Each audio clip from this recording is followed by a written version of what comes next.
Nos metemos directo ahora sí en el tema de la violencia familiar. Salimos a la calle y te preguntamos qué es para vos la violencia familiar. Y la violencia de los padres hacia los hijos, la verbal, puede ser física. La violencia intrafamiliar, pues el esposo o los esposos agrediéndose mutuamente, los padres agrediendo a los hijos y los hijos agrediéndose entre ellos. Hace tiempo atrás se creía que la violencia era la violencia física, pero hay otro tipo de violencia, mujer hacia los hijos, hacia cualquiera que uno no lo trate bien, que no lo valore, no lo está tratando mal, es una violencia eso. Falta de solidaridad entre las familias. Por ser mujer y por género la focalizo obviamente en el tema de las mujeres. No tenés que llegar necesariamente a los golpes, todo el mundo sabe que de pronto hay violencia psíquica, es el maltrato. Generalmente ocurre del hombre a la mujer, no quiere decir que a veces ocurre a la inversa, pero son casos muy excepcionales, está en todos los grupos sociales. Incluso sabemos del abuso de padre hacia hijos, que es una terrible causa de modo de violencia familiar, ¿no es cierto? Y que a veces no sale nunca a la luz. Bueno, yo tenía mi padrastro que era violento con mamá y con nosotros. Y de superar se supera por el tiempo, pero lo importante es buscar la ayuda porque no te puedes quedar ahogada con todo lo que te pasó. Este último testimonio refleja posiblemente uno de los principales problemas. Más allá de recibir la violencia propiamente dicho, es poder salir de este núcleo de violencia familiar.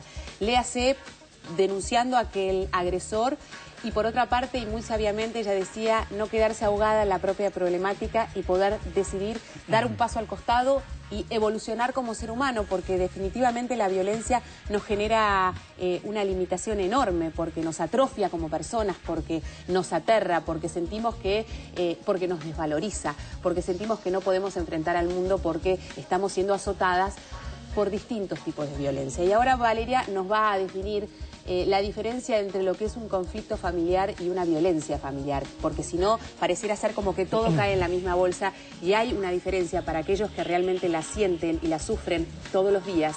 Se sabe cuál es la diferencia entre conflicto y violencia. Sí, y es muy difícil darse cuenta en qué situación estamos parados, porque a veces esto se va normalizando y a veces estamos acostumbrados a vivir en familias así y hasta que alguien de afuera no nos lo marca, uno está acostumbrado, uno cree que esta es la forma normal de vínculo. Que esta es la familia. Esta es la familia y que en todos lados pasa y vas a escuchar que todos los maridos se ponen nerviosos, que todos los papás se enojan y retan, que todos los chicos a veces pegan porque se ponen nerviosos y tienen un berrinche. Lo cierto es que no es así, que nada de esto es natural ni normal. Normal es que no estemos de acuerdo, es que peleemos, es que haya discusiones, es que tengamos momentos más tensos en la familia.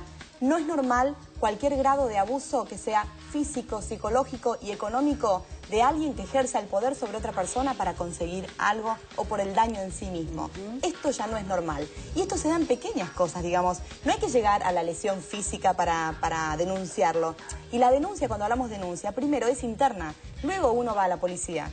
Porque esa denuncia que uno no está de acuerdo en si la hace o no la hace por no perder la familia, o las convicciones religiosas, o porque para que la gente no hable mal de una, o por tantas razones que esto no se denuncia, primero se interna. Primero uno tiene que saber que cuando uno denuncia, uno tiene que delatar una situación que no está funcionando bien, y uno va a perder muchas cosas y ganar muchas otras. Pero hasta que este proceso interno no se hace, uno no llega realmente a poder ni siquiera nombrarlo. Primero porque hay que asumir la responsabilidad de también por qué uno está atravesando por esta instancia, claro, ¿no? Y esto es lo más difícil seguramente. Como decía Valeria, uno tiene que denunciar y para denunciar tiene que blanquear que algo no está funcionando bien.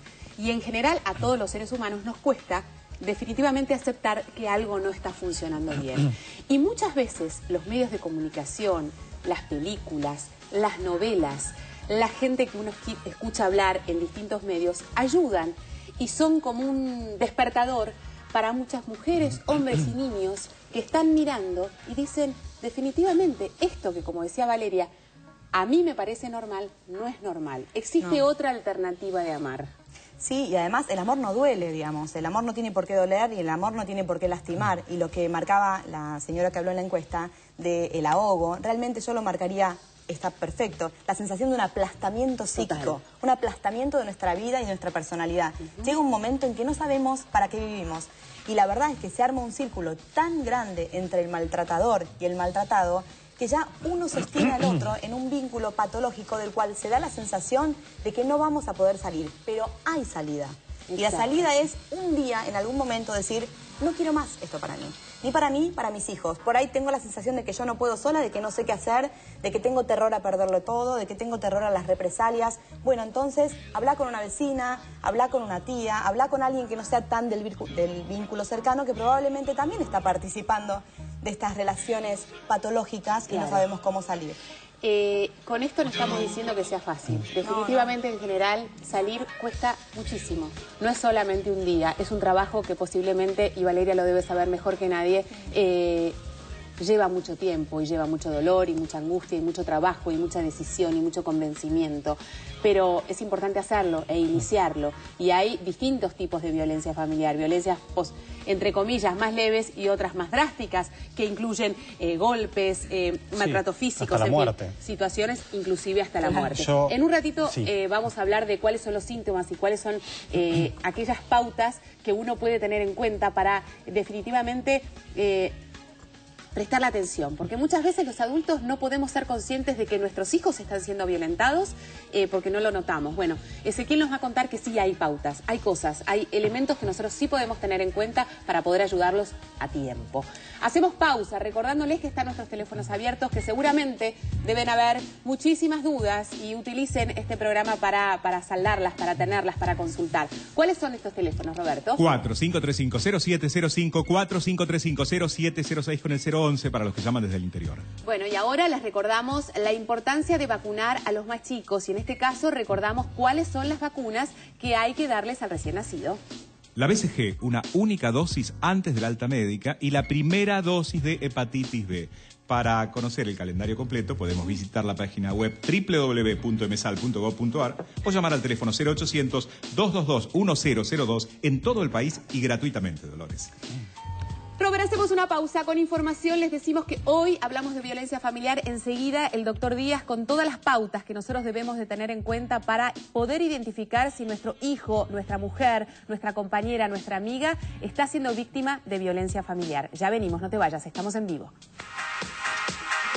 ¿Sabías que la violencia intrafamiliar se identifica como un problema social de alto impacto en la comunidad y se entiende que es de alto riesgo individual, familiar y social?